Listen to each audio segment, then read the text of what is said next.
ആകാശവാണി നമസ്കാരം. പ്രത്യേക വാർത്താ ബുള്ളറ്റിൻ വായിക്കുന്നത് കാർത്തിക വിശ്വംഭരൻ.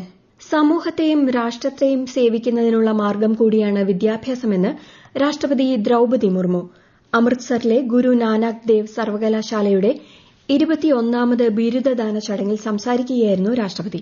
വ്യക്തിഗത നേട്ടത്തിനൊപ്പം സമൂഹത്തിന്റെയും രാജ്യത്തിന്റെയും നന്മയ്ക്കായി വിദ്യാഭ്യാസത്തെ ഉപയോഗപ്പെടുത്തുകയും മാറ്റങ്ങളെ സ്വീകരിക്കുകയും വേണമെന്ന് ശ്രീമതി മുർമു പറഞ്ഞു.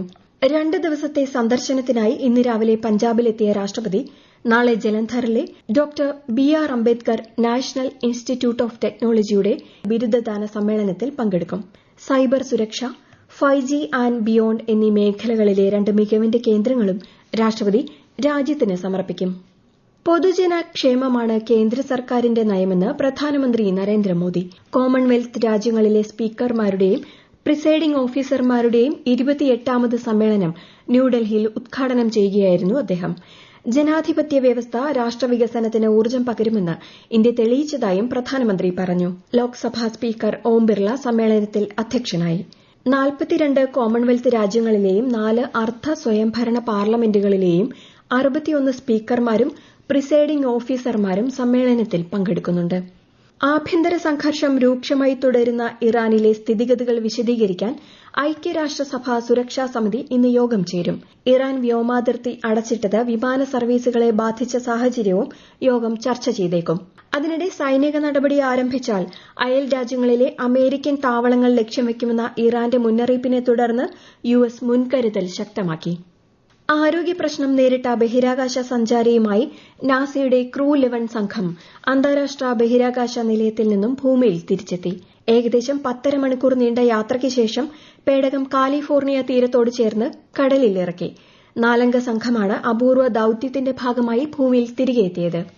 തമിഴ്നാടിന്റെ കൊയ്ത്തുത്സവമായ മകരപ്പൊങ്കൽ ഇന്ന്. തമിഴ് കലണ്ടറിലെ പുതുവത്സരം കൂടിയാണിത്. ഉപരാഷ്ട്രപതി CP രാധാകൃഷ്ണൻ, പ്രധാനമന്ത്രി നരേന്ദ്രമോദി ഉൾപ്പെടെയുള്ളവർ ആശംസകൾ നേർന്നു. സമൃദ്ധിയുടെയും പ്രതീക്ഷയുടെയും സന്ദേശമാണ് പൊങ്കൽ നൽകുന്നതെന്ന് ഉപരാഷ്ട്രപതി ആശംസാ സന്ദേശത്തിൽ പറഞ്ഞു. എല്ലാവരുടെയും ജീവിതത്തിൽ ഐശ്വര്യവും സന്തോഷവും കൊണ്ടുവരാൻ പൊങ്കൽ ആഘോഷങ്ങൾ വഴിതെളിക്കട്ടെയെന്ന് പ്രധാനമന്ത്രി നരേന്ദ്രമോദി ആശംസിച്ചു. 46ാമത് സംസ്ഥാന സഹകരണ നിക്ഷേപ സമാഹരണത്തിന് ഇന്ന് തുടക്കം. അടുത്ത മാസം 25 വരെ നടത്തുന്ന സമാഹരണത്തിന്റെ സംസ്ഥാനതല ഉദ്ഘാടനം കോട്ടയം പാമ്പാടിയിൽ മന്ത്രി VN വാസവൻ വൈകിട്ട് നിർവഹിക്കും. സംസ്ഥാനത്തിന്റെ വികസനം സഹകരണ മേഖലയിലൂടെ എന്നതാണ് പ്രമേയം. 9,000 കോടി രൂപ സമാഹരിക്കാനാണ് ലക്ഷ്യമിടുന്നത്. ലൈംഗിക പീഡനക്കേസിൽ രാഹുൽ മാങ്കൂട്ടത്തിൽ MLAയെ പത്തനംതിട്ട മജിസ്ട്രേറ്റിന് മുന്നിൽ ഹാജരാക്കി. റിമാൻഡ് ചെയ്ത രാഹുലിനെ ഉടൻ ജയിലിലേക്ക് മാറ്റും. 3 ദിവസത്തെ കസ്റ്റഡി കാലാവധി പൂർത്തിയാക്കിയതിനെ തുടർന്നാണ് രാഹുലിനെ ഇന്ന് ഹാജരാക്കിയത്. അതേസമയം രാഹുൽ മാങ്കൂട്ടത്തിലിന്റെ ജാമ്യാപേക്ഷ കോടതി നാളെ പരിഗണിക്കും. സംസ്ഥാന സ്കൂൾ കലോത്സവം തൃശൂരിൽ പുരോഗമിക്കുന്നു.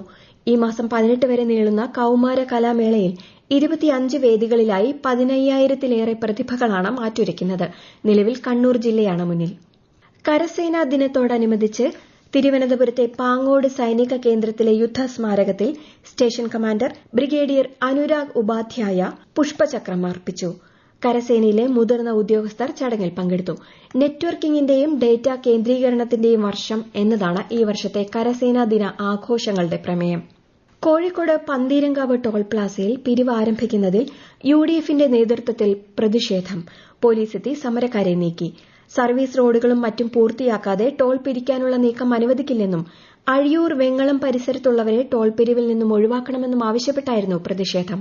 അതേസമയം വിഷയം ദേശീയപാത അതോറിറ്റിയുടെ ശ്രദ്ധയിൽപ്പെടുത്തുമെന്ന് മന്ത്രി PA മുഹമ്മദ് റിയാസ് അറിയിച്ചു. കാസർഗോഡ് കുമ്പള ആരിക്കാടി ടോൾ ബൂത്തിൽ നടന്ന പ്രതിഷേധത്തിൽ സംഘർഷം. സമരക്കാർ ക്യാമറകളും ഗേറ്റും ചില്ലുകളും തകർത്തു.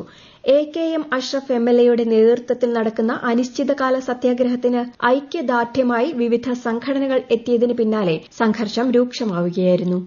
സപ്ലൈകോയുടെ 50ാം വാർഷികത്തിന്റെ ഭാഗമായി പുതിയ ഔട്ട്ലെറ്റുകൾ ആരംഭിക്കുമെന്ന് മന്ത്രി GR അനിൽ. പ്രത്യേക വാർത്താ ബുള്ളറ്റിൻ കഴിഞ്ഞു. അടുത്ത വാർത്താ പ്രക്ഷേപണം വൈകുന്നേരം 6:30-ന്.